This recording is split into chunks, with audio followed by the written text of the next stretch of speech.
नमस्कार साथियों स्वागत है आपका डिफेंस इंस्टीट्यूट औरैया के ऑफिशियल यूट्यूब चैनल पर।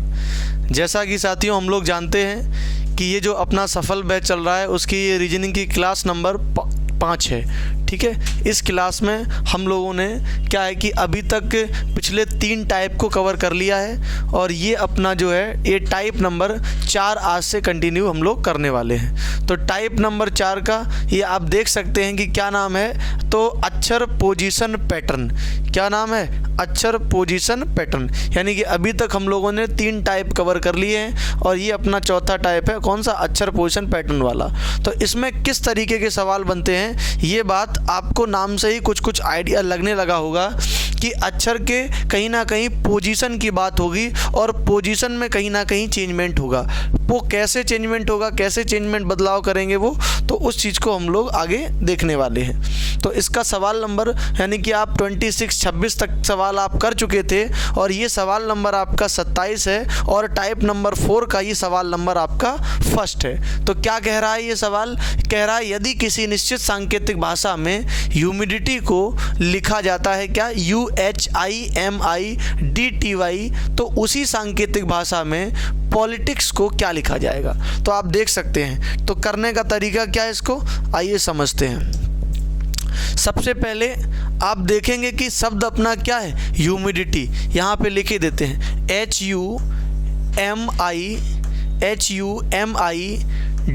HUMIDITY। ह्यूमिडिटी को इन्होंने क्या लिखा है? इन्होंने लिखा है UH, क्या लिखा है भाई?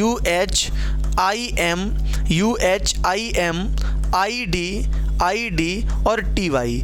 अगर आप लोग ध्यान देंगे इस सवाल पे तो आप एक चीज़ नोटिस कर पा रहे होंगे, क्या कि ह्यूमिडिटी को इन्होंने जिस भी तरीके से लिखा है हमें अभी नहीं पता है, लेकिन इन्होंने जो लास्ट के 2 अल्फ़ाबेट हैं यानी कि TY और TY, इन दोनों को इन्होंने सेम रखा है। ये बात हम जान पा रहे हैं कि इन दोनों को उन्होंने क्या रखा है, बिल्कुल सेम रखा हुआ है।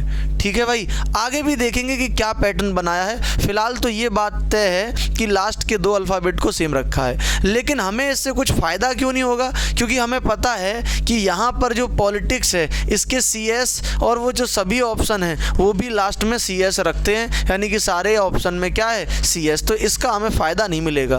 तो फिर करना कैसे है देखते हैं ज़रा। करना ये है कि आप देखो ह्यूमिडिटी में H है, U है और जो शब्द इन्होंने कन्वर्ट करके लिखा है उसमें पहले U है, H है। क्या तो इसका क्या मतलब है? इसका सीधा सा मतलब है कि U इन्होंने यहाँ कर दिया और H इन्होंने यहाँ कर दिया। क्या सर आगे भी ऐसा हुआ है? तो देखते हैं भाई। M इन्होंने यहाँ कर दिया, I यहाँ पे कर दिया, D यहाँ पे कर दिया और I यहाँ पे कर दिया। अब समझने वाली बात सिर्फ और सिर्फ इसमें इतनी थी कि 2 का क्रॉस तो बनाया है, लेकिन आपके लास्ट के जो 2 अल्फ़ाबेट हैं वो इन्होंने चेंज नहीं करे हैं। तो हमें भी ये बात ध्यान रखनी है। ठीक है, तो अब देख लेते हैं पॉलिटिक्स। तो पॉलिटिक्स में आप समझ सकते हैं कि PO लिखा है तो आपका OP हो जाएगा, LI का आपका IL हो जाएगा, है ना। TI का आपका क्या हो जाएगा? IT हो जाएगा, IT हो जाएगा और जो लास्ट में CS है वो आपका CS ही रहेगा। तो कहने का मतलब बनेगा आपका OPILIT जो कि अपना ऑप्शन नंबर फर्स्ट बिल्कुल करेक्ट हो जाएगा। चलिए अगले सवाल की तरफ चलते हैं। अगला सवाल 28 आपकी स्क्रीन पर, यदि किसी निश्चित भाषा में मैन्युफैक्चर को लिखा जाता है, किस तरीके से आप देख सकते हैं, तो उसी सांकेतिक भाषा में इलेक्ट्रॉनिक्स को क्या लिखा जाएगा और कैसे लिखा जाएगा। तो इलेक्ट्रॉनिक्स को कैसे लिखेंगे ये बात हमें पता चलेगी कि पहले मैन्युफैक्चर को इन्होंने कैसे लिखा है, उसी अकॉर्डिंग हम इन पे इलेक्ट्रॉनिक्स को भी कन्वर्ट कर देंगे। तो भाई देखते हैं मैन्युफैक्चर। अच्छा यहीं पे देख लेते हैं मैन्युफैक्चर को इन्होंने कैसे लिखा।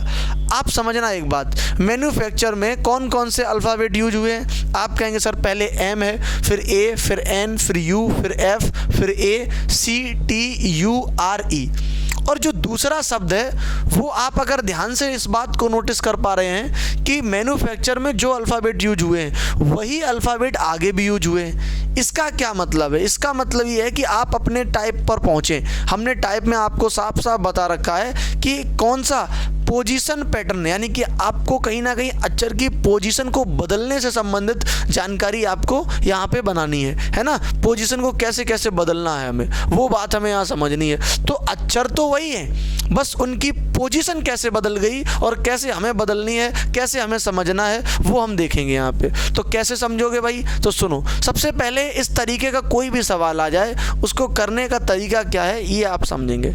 तो तरीका भाई ये है कि मैन्युफैक्चर में आपने देखा कि जो भी शब्द जो भी अल्फ़ाबेट यूज हुए हैं वही अल्फ़ाबेट आपके आगे भी यूज हुए हैं, लेकिन मैन्युफैक्चर का सबसे पहला अल्फ़ाबेट उन्होंने वहाँ पे कौन सा वाला रखा है? तो आप कहेंगे सर सबसे पहले उन्होंने ए से शुरुआत करी है। किससे शुरुआत करी है? ए से। अगर शुरुआत ए से करी है तो मैन्युफैक्चर में क्या ए है? आप कहेंगे सर बिल्कुल है। कितनी जगह है? हम कहेंगे एक तो एम के बाद है और एक आपका एफ के बाद है। तो अब वहाँ पे देखो कि वहाँ पे जो उन्होंने ए लिया है उसके आगे पीछे देखो कि क्या है, एम है या एफ है, क्या है? तो आप कहोगे सर वहाँ पे जो उन्होंने ए लिया है उसके आगे क्या है? एम है। इसका मतलब यहाँ पे जो ए लिया गया है वो एम के पास वाला लिया गया है, तो फिर ये वाला नहीं लिया गया है। अगर ये नहीं लिया गया है तो हम देखेंगे कि ए और एम वहाँ क्या है? आप कहोगे सर ए और एम। इसका मतलब क्या है? इसका मतलब ये है कि सर जो एम ए लिखा था एम ए को उन्होंने क्या कर दिया है? एम ए को ए एम कर दिया है। आगे देखेंगे फिर क्या है। अच्छा मान लेते हैं कि सर इन्होंने एम ए को ए एम कर दिया। मान लिया हमने कि एम ए को क्या कर दिया? ए एम कर दिया। आगे क्या है? आगे उसके बाद ये फिर एफ से शुरू हो जाता है। तो इसमें एफ कहाँ है? आप कहेंगे सर इसमें भी एफ है। इसमें एफ कहाँ है? इसमें भी देख लेते हैं। एम ए को उन्होंने ए एम कर दिया, ये बात तो समझ गए। एफ लेकिन फिर उसमें एक जगह है, यहाँ पर एफ है और यहाँ पर क्या है? यहाँ पर पहला एफ ले लिया। एफ से पहले यहाँ यू है, यहाँ एफ के बाद यू है। यू से पहले यहाँ एन है, यहाँ यू के बाद एन है। उसके बाद यहाँ पे तो ख़त्म हो गई कहानी, वहाँ पे और भी सारी चीज़ें हैं। इसका मतलब एन यू एफ जो है इतना पार्ट इन्होंने उठाया और उसको कन्वर्ट कर दिया एफ यू एन में। किस में कन्वर्ट कर दिया? उसको कन्वर्ट कर दिया इन्होंने एफ यू एन में। तो हमने भी देख लिया कि आपने एफ यू एन को एन यू एफ को एफ यू एन में कन्वर्ट कर दिया। अब आप लोग क्या इससे एक बात नोटिस कर पा रहे हैं क्या? कौन सी बात सर? कि पहले इन्होंने 2 को परिवर्तित करा, 2 को उन्होंने रिवर्स कर दिया, फिर 3 को करा।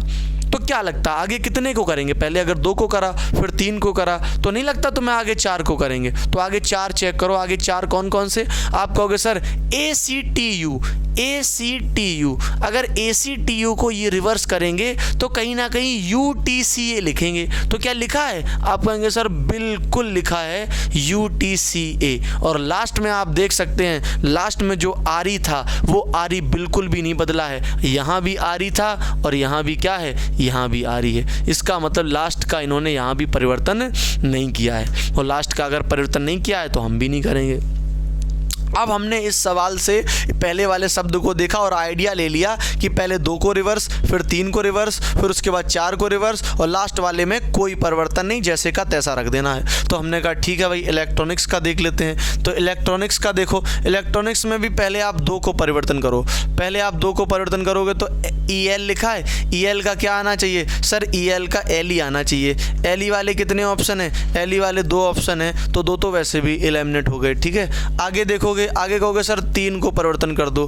3 को परिवर्तन करोगे ECT का क्या आएगा? ECT का आएगा सर TCE। तो TCE इसमें भी है, TCE इसमें भी है। तो अभी आप कुछ भी नहीं कह सकते। और आगे चेक करो, कहोगे सर अब 4 को परिवर्तन करेंगे, 4 को तो RONI को क्या लिखेंगे? देखो भाई लास्ट से उठाएंगे RONI को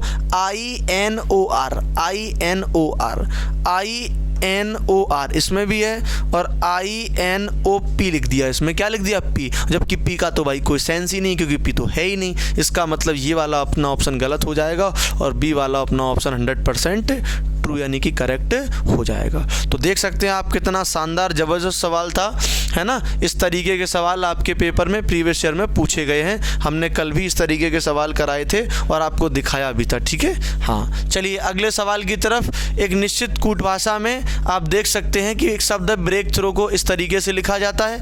आपसे पूछा जा रहा तो उसी सांकेतिक भाषा में सब्स्टिट्यूशन को किस तरीके से लिखा जाएगा। तो सब्स्टिट्यूशन को किस तरीके से लिखा जाएगा, तो पहले समझते हैं कि इन्होंने ब्रेक थ्रो को कैसे लिखा है।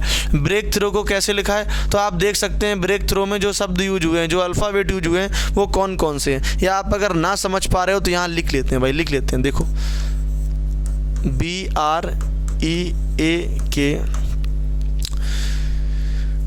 THROUGH, यही तो है ब्रेक थ्रो। इसको लिखा है EAOUH,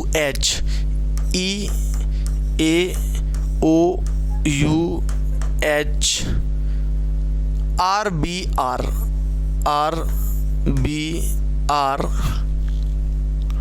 GHKT। समझते हैं ज़रा।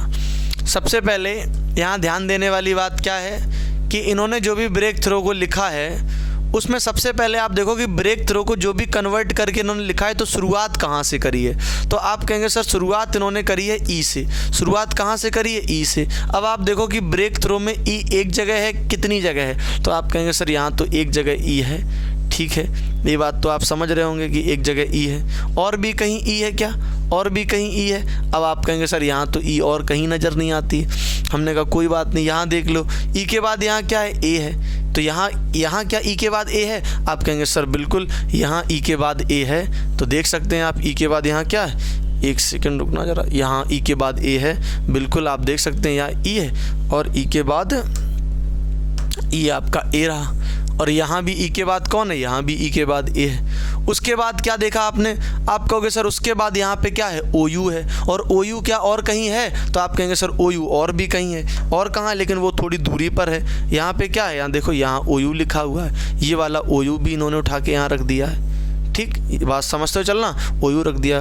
उसके बाद आप एक बात नोटिस कर रहे हैं कि सर ये जो भी लिख रहे हैं, जिस तरीके से भी लिख रहे हैं हमें नहीं पता, लेकिन हमें इतना पता चल गया कि ये दो अल्फ़ाबेट का गेम कर रहे हैं। ये दो अल्फ़ाबेट उठा रहे हैं, लेकिन ये उठा बहुत बेसूदे तरीके से रहे हैं। कभी कहीं से उठा लेते, कभी कहीं से। तो फिर ये कैसे उठा रहे हैं, इनमें हम समझेंगे कैसे, तरीका क्या लगाएंगे, ये कैसे पता चलेगा कि कहाँ से कब उठा रहे हैं। तो देखो भाई, इसका एक लॉजिक है। लॉजिक क्या है? पहले तो आप ये समझ लो कि ये दो के जो पेयर हैं वो उठा रहे हैं कि नहीं उठा रहे हैं। तो देखते हैं। तो आप कहेंगे सर ये HR, यहाँ भी HR है और यहाँ भी HR है। ठीक भाई, HR ले लिया। इसके बाद अब अगर आप देखो कि यहाँ सर BR है, इन्होंने क्या लिया है? इन्होंने BR लिया है। देखो यहाँ पे लिया इन्होंने BR, तो क्या BR कहीं है? आप कहेंगे सर बिल्कुल BR भी है। ठीक है, और क्या बचा? ये GH बचा। देखो यहाँ GH भी है, यहाँ क्या, यहाँ आपका GH भी है, ये GH है, यहाँ इन्होंने GH भी ले लिया है। ठीक, बीच में बचा कौन? सर बीच में बचा ये KT, यहाँ देखो ये KT, और इन्होंने भी KT ले लिया है। इन्होंने भी कौन सा ले लिया? KT ले लिया। तो कहने का मतलब ये इन्होंने दो तो लिए, लेकिन लिए किस तरीके से? तो देखो, जब दो इन्होंने ले लिए, ये पता चल गया, तो हम क्या करेंगे? हम सबसे पहले इनमें दो के जो पेयर आपने बनाए हैं इनमें नंबरिंग डाल देंगे। क्या कर देंगे? नंबरिंग डाल देंगे। और नंबरिंग कैसे? 1 2 3 4 5 और 6। हमें ये पता चल गया कि दो इन्होंने उठा के रखे हैं बस, लेकिन आगे पीछे करे हैं। तो आगे पीछे कैसे करें हैं उसके समझने के लिए हम नंबरिंग डाल रहे हैं। तो हमने नंबरिंग डाल दी दो के पेयर में। अब देखते चलेंगे कौन सा नंबर वाला उन्होंने पहले उठाया है। तो देखो भाई, सबसे पहले उन्होंने EA लिया है। ये EA जो है एक नंबर अकेला है, तो EA लिया। EA का मतलब सबसे पहले इन्होंने 2 रखा है। 2 के बाद फिर क्या रखा? OU। OU का मतलब 5, फिर HR का मतलब 4, फिर BR का मतलब 1, फिर GH का मतलब 6, फिर KT का मतलब 3। अब हम एक बात समझ गए सर, क्या? एक बात हम ये समझ गए कि इन्होंने दो के पेयर बनाए और फिर उन्होंने 25 41 63 के फॉर्म में लिखे हैं। ये बात समझ गए? बस यही काम आपको करना है, दो का पेयर बनाना है और उसी फॉर्म में आपको भी लिख देना है। ठीक है भाई, तो बनाते हैं दो का पेयर।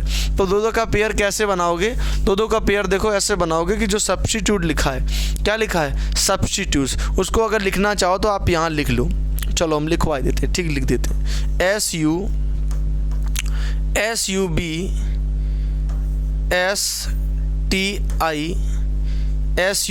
STI TUTION। सब्स्टिट्यूशन लिख दिया। अब आप कुछ ना करो, सिंपली इनके दो के पेयर बना दो। एक SU का बना दो, एक बना दो BS का, एक बना दो TI का, एक बना दो TU का, फिर एक बना दो TI का, और एक फिर बना दो ON का। दो के पेयर बना दिए। जो काम उसमें किया था वही काम इसमें भी कर दो, दो के पेयर बना दो। दो के पेयर जैसे ही बन जाएं, उनके बाद इनकी नंबरिंग कर दो, नंबर डाल दो। नंबर कैसे? 1 2 3 4 5 और 6। ठीक है, नंबरिंग डाल दी। अब नंबरिंग के बाद लास्ट स्टेप अपना रह जाता है कि सर सबसे पहले जब नंबरिंग यहाँ डाली थी, सबसे पहले 2 नंबर वाला उठाया था, यहाँ भी 2 नंबर वाला उठाएंगे क्या? बिल्कुल उठाओगे। सबसे पहले BS उठा लो, तो BS ले लिया। फिर उसके बाद यहाँ 5 नंबर वाला उठाया था, तो आप भी 5 नंबर वाला लोगे तो क्या आएगा? TI आएगा। BS फिर TI आ गया। उसके बाद अगर आप देखो ध्यान से कि फिर इन्होंने 4 नंबर वाला उठाया था, तो आप भी 4 नंबर वाला उठाओगे तो क्या आएगा? TU आएगा। फिर उसके बाद इन्होंने 1 नंबर उठाया था, आप भी 1 नंबर उठाओगे तो क्या आएगा? SU आएगा। फिर उसके बाद क्या है? 2 वाला तो उठ ही चुका है ना। फिर उसके बाद क्या है? इन्होंने 6 नंबर वाला उठाया था, आप भी 6 नंबर वाला उठाओगे। आप 6 नंबर वाला उठाओगे तो क्या आएगा? 6 नंबर वाला उठाओगे तो ON आ जाएगा। और लास्ट इनका बचा कि फिर इन्होंने उठाया 3 नंबर वाला, और 3 नंबर वाला अगर उठाओगे तो आपको पता चल जाएगा कि क्या आएगा? 3 नंबर वाला अपना आ जाएगा TI। क्या आ जाएगा? TI। और अब आप देख सकते हैं कि अपना आंसर बिल्कुल रेडी है, और चेक कर लेते हैं कि कौन सा ऑप्शन इस तरीके से है। तो BS TI TU, BS TI TU, BS TI TU वाला केवल और केवल एक ही ऑप्शन है, ऑप्शन नंबर A, और यही अपना बिल्कुल करेक्ट आंसर हो जाएगा। ठीक है भाई, तो बहुत शानदार ज़बरदस्त सवाल था। आप देख सकते हैं इस सवाल को, एक बार अगर आप इसको बिना देखे खुद से करेंगे तो आप समझ पाएंगे कि इस सवाल का लेवल क्या था। ठीक है भाई, चलिए आगे बढ़ते हैं अगले सवाल की तरफ। अगला सवाल कि यदि किसी निश्चित सांकेतिक भाषा में फिजिक्स को इस तरीके से लिखा जाता है, किस तरीके से? CHIPSSY, तो आपसे पूछा है हिस्ट्री को क्या लिखा जाएगा, ये आपसे पूछा गया है। तो देखिए ज़रा, हम आपसे ये एक बात ज़रूर कहना चाहेंगे कि इस सवाल को, पर्टिकुलर इस सवाल को, अगर आप वीडियो देख रहे हैं तो इस सवाल को आप एक बार वीडियो को पॉज करके खुद से लगाने की कोशिश करें। अगर आप इसको एक बार खुद से लगाएंगे तो आपको अंदाज़ा आए होगा कि इस सवाल का लेवल क्या है। ठीक है भाई, इस सवाल को अगर एक बार आप खुद से लगाते हैं और अगर आप बना पाते हैं तो बिल्कुल आपकी तैयारी सही चल रही है, और अगर आप नहीं बना पाते हैं तो आपको पढ़ने की ज़रूरत है, बहुत ज़्यादा ज़रूरत है ना। फिर आप उसके बाद इसको देखिए ज़रा, है ना। अगर आप बना लेते हैं तो आप मान के चलिए कि आप ठीक है, आपका काम चल रहा है, आप पटरी पे अभी हैं, आप पटरी से उतरे नहीं हैं। लेकिन अगर आप इसको नहीं बना पाते तो आपकी गाड़ी पटरी से उतर चुकी है। फिर समझने की ज़रूरत है चीज़ों को, ठीक है, आपको बहुत बेसिक जानने की ज़रूरत है। चलिए देखते हैं फिर इसको कैसे बनाएंगे। सबसे पहले लिख लेते हैं कि फिजिक्स, PHYSICS, फिजिक्स लिखा है। फिजिक्स को इन्होंने लिखा है CHIPSSY।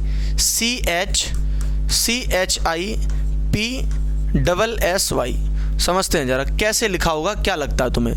तो सबसे पहले आप कहोगे सर इसकी अगर हम पोजीशन की बात करें तो पोजीशन इसमें चेंज तो है, लेकिन अगर आप सोचोगे आपके हिसाब से है तो आपको गलत लगेगा। क्यों? क्योंकि आप कहोगे सर C यहाँ का यहाँ आ गया, H यहाँ का यहाँ आ गया, है ना, Y यहाँ का यहाँ पहुँच गया, S यहाँ का यहाँ आ गया, एक S यहाँ का यहाँ आ गया, एक I यहाँ आ गया, एक P यहाँ आ गया, है ना, और अपना बच्चा कौन बच्चा? क्या कुछ नहीं, H अपना। तो ये कोई लॉजिक है? ये कोई पैटर्न है? कहीं से भी मन उठाया रख दिया क्या? ये कौन सा पैटर्न है? ये कोई पैटर्न नहीं है, नहीं बन रहा है पैटर्न। तो फिर क्या बन रहा है?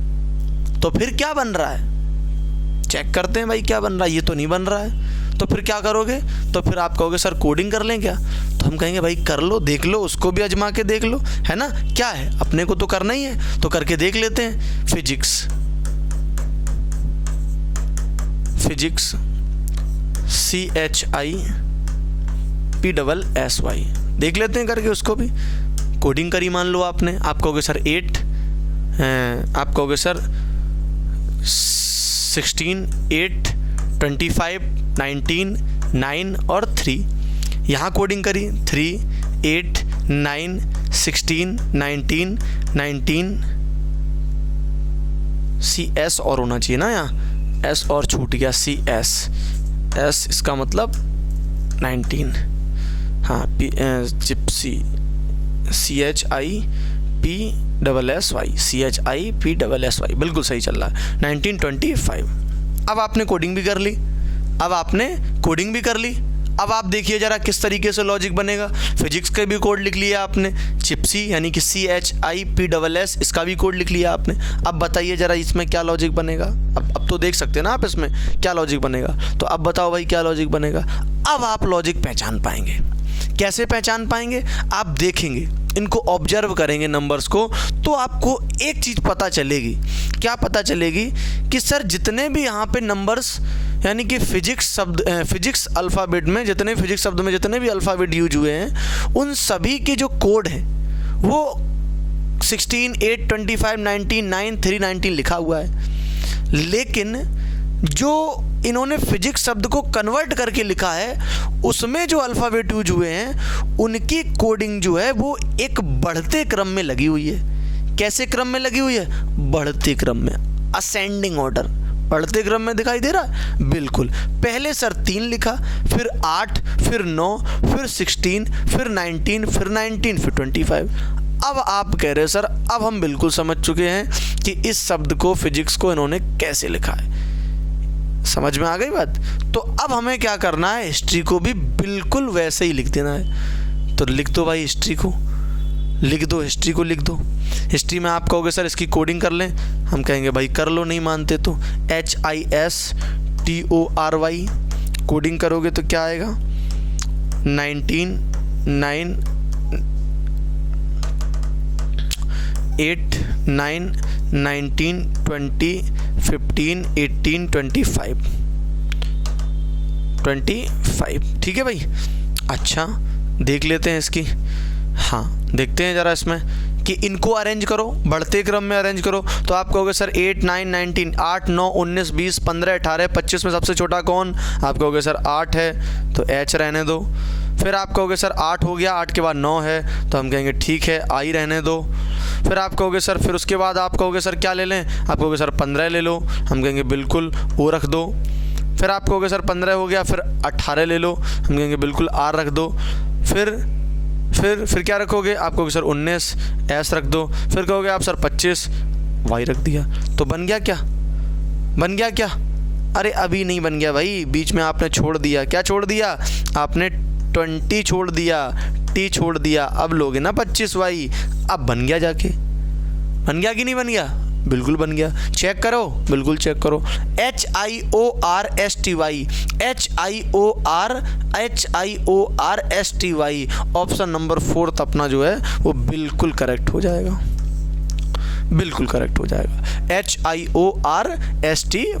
देख सकते हैं आप, बिल्कुल करेक्ट है कि नहीं है? बिल्कुल है। चलिए भाई, बहुत शानदार सवाल था। अगले सवाल की तरफ चलते हैं। यदि किसी निश्चित सांकेतिक भाषा में थैंक्स को SKNTHA लिखा जाता है तो उसी भाषा में स्टूपिड को कैसे लिखा जाएगा? अब ये सवाल अगर ना बता पाए तो मान लेना कि आप हैं ये। समझ में आ रही बात? हाँ पक्का। देखते हैं ज़रा इसको। थैंक्स लिख लेते हैं भाई, THANKS। थैंक्स को लिखा है SKNTHA। तो आप कहोगे सर ये तो सिंपल है, कोई बात नहीं, बच्चों का खेल है ना ये। देखो क्यों? क्योंकि आप कहोगे सर ये इन्होंने लिखा है SKNTHA। इसमें सर कोई दिक्कत नहीं, S को इन्होंने यहाँ पहुँचा दिया है, ऐसा कहोगे क्या? S को यहाँ पहुँचा दिया ये। फिर कहोगे सर K को इन्होंने यहाँ पहुँचा दिया, N को यहाँ पहुँचा दिया, है ना। फिर कहोगे सर T को यहाँ पहुँचा दिया, H को यहाँ पहुँचा दिया और A को यहाँ पहुँचा दिया। ऐसा करा क्या इन्होंने? बोलो भाई, ऐसा करा क्या? हाँ लग तो रहा है ऐसा करा है इसको। लेकिन थोड़ा सा और अगर सही लिखें तो, इसको थोड़ा सा अगर हम और सही लिखें तो आप कहोगे सर और सही कैसे लिख सकते हैं? और सही भी लिख सकते हैं। कैसे लिख सकते हैं? ऐसे ना करो इसको, ऐसे ना करो इसको और अच्छे तरीके से कर सकते हैं। और अच्छे तरीके से कर लेते हैं भाई। कैसे करोगे और अच्छे तरीके से? तो देखो THANKS, इन्होंने थैंक्स को लिखा है SK। अब एक बात समझना, थैंक्स को इन्होंने लिखा है SKNTHA। तो आप कहोगे सर THA तो पहले भी लिखा था। बोलो भाई, THA तो पहले भी लिखा था THA। तो इन्होंने इसमें नया क्या किया? इन्होंने नया सिर्फ इतना किया कि इन्होंने इस शब्द को 2 पार्ट में तोड़ दिया। कितने पार्ट में? 2 पार्ट में। पहले को नाम दे दो 1, दूसरे को नाम दे दो क्या? दूसरे को नाम दे दो 2। पहले पार्ट को इन्होंने लास्ट में पहुंचाया और दूसरे पार्ट को पहले पहुंचाया। पहले पार्ट को तो ले गए और ये इन्होंने सीधा सीधा रख दिया। कैसा सीधा सीधा? यानी कि THA का THA ही कर दिया। देख पा रहे होंगे आप लोग। लेकिन जो दूसरा वाला पार्ट था वो NKS था, तो दूसरे वाले पार्ट को NKS नहीं किया इन्होंने, दूसरे वाले पार्ट को रिवर्स कर दिया, NKS को कर दिया SKN। क्या कर दिया? SKN। तो आप कहें सर SKN, और आपका बना दिया था इन्होंने SKN THA। बस अगर आप ये बात समझ गए तो आप भी कर दो ना, दिक्कत कौन सी है उसमें? दिक्कत क्या है भाई? दिक्कत क्या है? कुछ नहीं, देख लो। स्टूपिड STUPID, समझ तो चुके ही हो कि 2 पार्ट में तोड़ दिया है। आप कह रहे सर बिल्कुल समझ चुके हैं, तो आप भी 2 पार्ट में तोड़ दो। इसको नाम दे दो 1, इसको नाम दे दो 2। इधर जाएगा 2, इधर जाएगा 1। अब आप देखो 1 वाले को तो उन्होंने सीधे रखा है, तो आप कहोगे सर सीधे हम भी रख देंगे, तो STU को सीधे रख दो, STU, इसको सीधा कर दो बिल्कुल। लेकिन PID को कर दो DIP, DIP, और बन गया आपका आंसर DIPSTU, DIPSTU, DIPSTU। और इस तरीके का अपना ऑप्शन नंबर 4 बिल्कुल करेक्ट हो जाएगा। तो देख सकते हो लॉजिक बहुत छोटा है, बहुत सिंपल है, लेकिन एक बार आपको घुमाने के लिए काफ़ी है। ये बात आपको भी समझ में आ रही होगी। ठीक है भाई, आगे चलते हैं अगले सवाल की तरफ। बिल्कुल, अब आप लोग एंटर कर चुके हो अपने टाइप नंबर ये कौन सा है? ये भाई टाइप नंबर 5 है या टाइप नंबर 6 है? देखते हैं जरा। हाँ 5 है, पहले अपना 4 हो चुका कंप्लीट। ये अपना टाइप नंबर 5 है, विपरीत अक्षर पैटर्न। नाम से ही आप समझ गए होंगे कि कहीं ना कहीं हमें अक्षरों को विपरीत करने की ज़रूरत पड़ेगी, बिल्कुल पड़ेगी। हम मजबूर हैं, हम करना पड़ेगा ना भाई, बिल्कुल करना पड़ेगा। आगे बढ़ते हैं। यदि किसी निश्चित सांकेतिक भाषा में, देखते हैं इसको सवाल को करना आप, ठीक है? हाँ अच्छे से करना इसको। अब आपको करने की ज़रूरत है। यदि किसी निश्चित सांकेतिक भाषा में हैंड को ZSWM लिखा जाता है, तो उसी सांकेतिक भाषा में किसका पूछा आपसे? बोलो भाई। सिल्क को क्या लिखा जाएगा? कोई दिक्कत नहीं, कोई दिक्कत नहीं। देखते हैं हैंड को, देखो पहले कैसे लिखा इन्होंने, HAND। हैंड को इन्होंने लिखा है ZSWM। क्या लिखा है? ZSWM। अरे भाई कोई दिक्कत नहीं, बहुत सिंपल है, इतना सोचना समझना नहीं है। ZSWM, इतना सोचना नहीं होता है। क्यों नहीं सोचना होता है? क्योंकि अपने पास है ना एक बात। कौन सी वाली बात? तुमने नहीं बताइएगा तो सर हमें बताएंगे ना भाई। H का क्या? 8 कोडिंग, A का 1, N का 14, D का 4, Z का 26, S का 19, W का 23, M का 13। क्या आपको कुछ याद आ रहा है? क्या कुछ याद आ रहा है? बोलो भाई।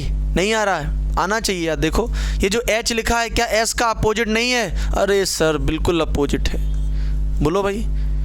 क्या A का अपोजिट Z नहीं है? अरे सर बिल्कुल अपोजिट ही है। N का क्या M अपोजिट नहीं है? बिल्कुल सर अपोजिट है। क्या D का W अपोजिट नहीं है? बिल्कुल अपोजिट है ना? क्या है? अपोजिट है।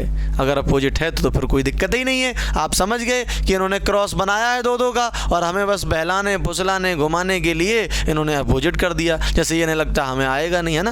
हम खेले खिलाड़ी, हमें आ गया, है ना? ठीक है भाई, आ गया तो अच्छी बात है। देख लेते हैं सिल्क को क्या लिखा जाएगा। सिल्क को देख लो तो आप सिंपल समझते हो ना, इनको अपोजिट करना है। हाँ तो देखो भाई, इन दोनों को कर लेते हैं। SILK लिख लो यहाँ, क्यों उसमें हमें कम जगह में रहना भाई, लिख लेते हैं ना, जगह तो बहुत है ना अपने पास। हाँ पूरा प्लॉट ही अपना है जब ये। तो S का क्या करोगे भाई? S का H कर लोगे। I का क्या करोगे सर? I का R होता है। L का क्या करोगे? बोलो भाई। L का O कर लेंगे सर। K का क्या होता है? K का P, कमला पसंद हो जाएगा भाई। RHPO option number 1 is correct. ठीक है ना? आगे चले, आगे बढ़ते हैं। नेक्स्ट, बिल्कुल ये अद्भुत सवाल है। ये कैसा सवाल है? अद्भुत, अविश्वसनीय, है ना? हाँ अद्भुत सवाल है ये।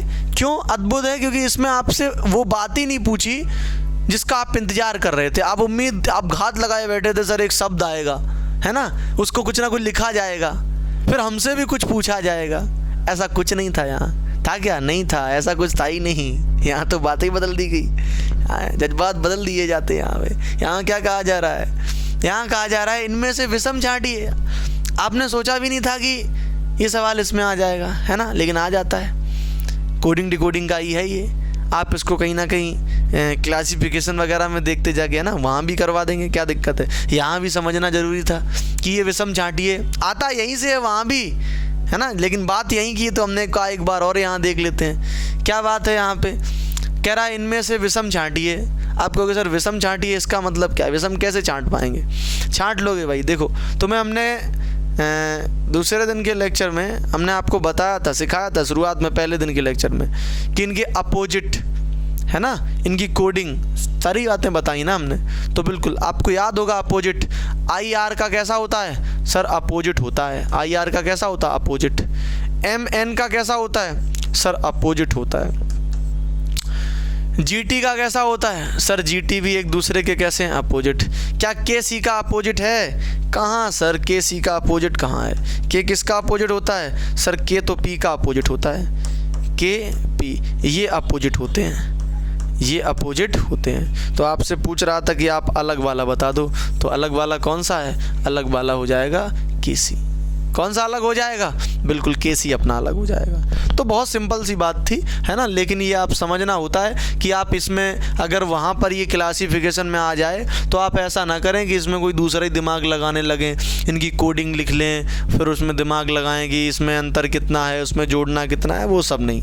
आपको सिंपल सा ये भी एक दिमाग में रखना है कि अपोजिट से भी हो सकता है, और बिल्कुल हो सकता है कि आपके सामने है ना। ठीक है, आगे बढ़ते हैं। ये आ गया, आपकी उम्मीदों पे खरा उतर रहा, बिल्कुल जैसा आप सोच रहे थे वैसे ही आ गया, है ना। बस बनाना है आपको ये सवाल। यदि किसी निश्चित कूट भाषा में डायमंड को क्या लिखा जाता है? क्या डायमंड को लिखा जाता है VQI MKLV के रूप में, तो आपसे पूछ रहा है भाई फीमेल को क्या लिखोगे, है ना, फीमेल को क्या लिखोगे, ये आपसे पूछा जा रहा है। बोलो, बता सकते हैं क्या? बोलिए बोलिए भाई, बता सकते हैं क्या? डायमंड को VQI MKLV लिखा जाता है, तो फीमेल को क्या लिखोगे? चलिए भाई देख लेते हैं क्या लिखोगे। लिख लेते हैं पहले डायमंड, DIAMOND को लिखा जाता है क्या? VQI M कॉमन पड़ रहा क्या भाई? चेक करना जरा, बताना। KLV चेक करना जरा आप लोग। 4 9 1 13 15 14 4 22 17 17 25 और 13 11, ये आपका 12 और ये आपका 22, है ना भाई। बिल्कुल आपसे पूछा है कि फीमेल को क्या लिखा जाएगा। अच्छा अच्छा अच्छा अच्छा अच्छा, हाँ ठीक है, कोई दिक्कत नहीं, कोई दिक्कत नहीं, कोई दिक्कत नहीं, कोई दिक्कत नहीं, कोई दिक्कत क्यों नहीं, क्योंकि देखो इन्होंने थोड़ा सा लॉजिक अलग बनाया है। क्या लॉजिक अलग बनाया है? ये कहना चाहते हैं सिंपली ये कहना चाहते हैं कि अगर आप 4 और 22 को जोड़ेंगे तो टोटल कितना बनेगा? आप कहेंगे सर 26 बनेगा। यहाँ पर अगर आप 9 और 17 को जोड़ेंगे तो कितना बनेगा सर? यहाँ भी 26 बनेगा। यहाँ पे अगर आप 1 और 25 को जोड़ोगे तो कितना बनेगा सर? यहाँ भी 26 बनेगा। यहाँ 13 13 जोड़ोगे तो 26, यहाँ जोड़ोगे तो यहाँ जोड़ोगे, यहाँ जोड़ोगे, यहाँ जोड़ोगे, मतलब 26 26 बनना है, 26 26 बनना है। बस सिंपल सी बात है। अगर जोड़ के 26 बना रहे तो भाई कोई दिक्कत नहीं, हम भी फीमेल में जोड़ के 26 कर देंगे, हमें क्या दिक्कत हो सकती है। FEMALE, हमें कोई दिक्कत नहीं, हम भी बना देंगे, 26 कर देंगे भाई। ठीक है, कह रहे हैं तो करना पड़ेगा, ठीक है, कर देते हैं। ये 6 हो गया, लिख लेते हैं 6 5 13 1 12 और 5। करो भाई जोड़ो। आप कहोगे सर ये तो 6 तो है ही, 20 और जोड़ दें 26 हो जाएगा, और 26 का 20 और जोड़ोगे 26, 20 का मतलब टी। यहाँ 5 से आपको 26 बनाना है तो कितना जोड़ दें भाई, बोलो कितना जोड़ दें सर? आप कहेंगे 21 जोड़ दो। 21 जोड़ोगे तो 21 का मतलब क्या, u, और टी यू वाले कितने ऑप्शन है, पहला ऑप्शन है, और ऑप्शन नंबर ये अपना करेक्ट हो जाएगा। आगे भी चेक करना चाहो तो कर सकते हो। 13 में कितने जोड़ेंगे, 13, और 13 का मतलब m, तो TUM तुम मिल जाओ तो काम हो जाए, TUM तुम हो गया। ए के बाद यहाँ पे कितना जोड़ोगे भाई, 25 का मतलब y देखो y भी है। L 12 में कितना जोड़ोगे भाई, 12 में कितना जोड़ोगे सर, 14 जोड़ दें तो काम हो जाएगा, 14 जोड़ो, 14 का मतलब n। और यहाँ 5 में कितना जोड़ोगे, 21 का मतलब u। ठीक है भाई, बन तो गया काम। तो ऑप्शन नंबर ए अपना करेक्ट हो गया था, है ना। पहले ही हम लोगों ने कर लिया था इसको, बाकी पूरी चीज़ें हमें करनी भी नहीं अगर हमारे पेपर में आता है, हमें तो बस वहाँ तक चलना था जहाँ तक हमें आंसर नहीं मिलता है। यहाँ तो हम सीख रहे हैं तो सारी चीज़ें कर लेते हैं, क्योंकि सीखने में कोई बुराई नहीं है ना, बिल्कुल। अब आप देख सकते हैं अपना टाइप नंबर 6, हमने यहाँ पे इम्पोर्टेंस के हिसाब से टाइप वाइज लिए हैं क्वेश्चंस को भी, कि किस टाइप में कितने क्वेश्चंस रखने हैं। ऐसा नहीं हम करवाना चाहते कि आपके हम ज़्यादा क्वेश्चंस किसी टाइप में करवाते रहें और वो इम्पोर्टेंट उतने ना हों, तो क्या फ़ायदा, आपका भी समय बर्बाद हो, है ना। तो उस चीज़ के लिए, लेकिन हाँ हमने टाइप बनवाए हैं ये बताने के लिए, जिससे आप PDF इनको जब दोबारा पढ़ें या आपके पास ये PDF जब रहें तो आप उनको देखते रहें और आप ये समझते रहें कि आपने कोई भी टाइप छोड़ा नहीं है ना, आपने सारे टाइप कवर किए हैं। अब जिस टाइप के इंपॉर्टेंट क्वेश्चन जितने ज़्यादा थे, जिनका वेटेज प्रीवियस ईयर में ज़्यादा देखा गया, हमने उन टाइप को जल्दी ज़्यादा कवर किया है, उन टाइप के क्वेश्चन भी ज़्यादा करे, है ना। और जिसका जितना वेटेज कम था तो उसके हमने कम क्वेश्चन कवर करे थे। तो वही सारी चीज़ें हैं। तो आगे देखते हैं भाई, टाइप नंबर 6 क्या है, कॉमन अक्षर पैटर्न। बहुत आसान पैटर्न है, यानी कि आप कह सकते हो कोडिंग डिकोडिंग का सबसे घटिया पैटर्न, सबसे आसान पैटर्न कौन सा है,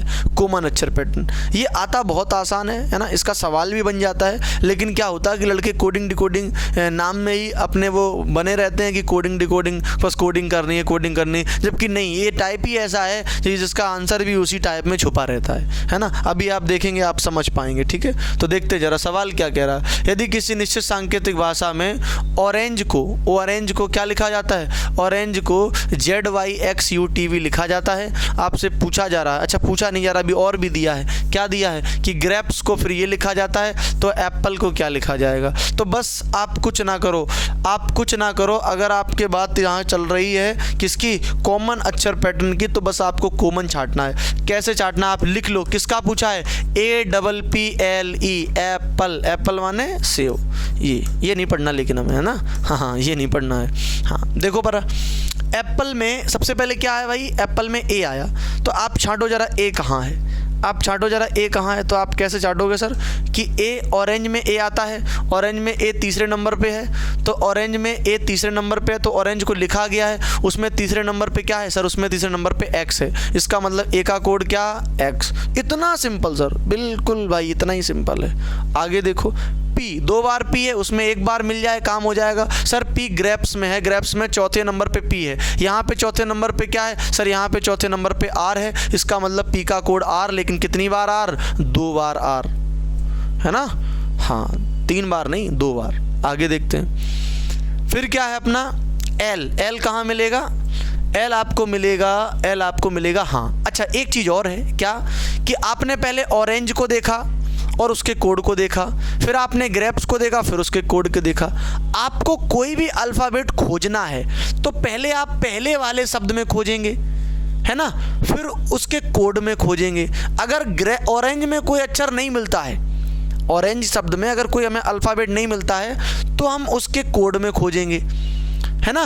फिर ग्रेप्स में अगर खोज रहे हैं और ग्रेप्स में अगर कोई अल्फ़ाबेट नहीं मिलता है तो हम उसके कोड में खोजेंगे, यानी पहले हम शब्द में खोजेंगे, शब्द में अगर वो ना मिले तो हम उसके कोड में लिखा है उसको उल्टा देख लेंगे। कैसे, जैसे मान लो L का चाहिए आपको, तो ना तो ऑरेंज में कहीं L आ रहा है, ना यहाँ पे ग्रेप्स में कहीं एल आ रहा है, तो हम देखेंगे कि जो कोड लिखे थे क्या उनमें एल है, तो इसके कोड में तो एल नहीं है, लेकिन हाँ इसके कोड में एल है। तो उल्टा भी देख लेंगे कि ये एल किसके लिए आया है, एस के लिए आया है, तो इसका मतलब यहाँ से ये एस ले लेगा। तो यहाँ पे आप कहोगे सर एल का एस।